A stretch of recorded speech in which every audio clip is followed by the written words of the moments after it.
light of home. Even the debris of war can become the foundation for new life. This lamp and planter is crafted from recycled debris of Ukrainian homes destroyed since Russia's full-scale invasion. To create this object, each piece of debris was thoroughly cleaned and recycled.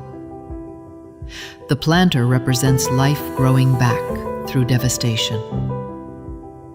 The light illuminating a house stands as a beacon of hope piercing through the darkness of war.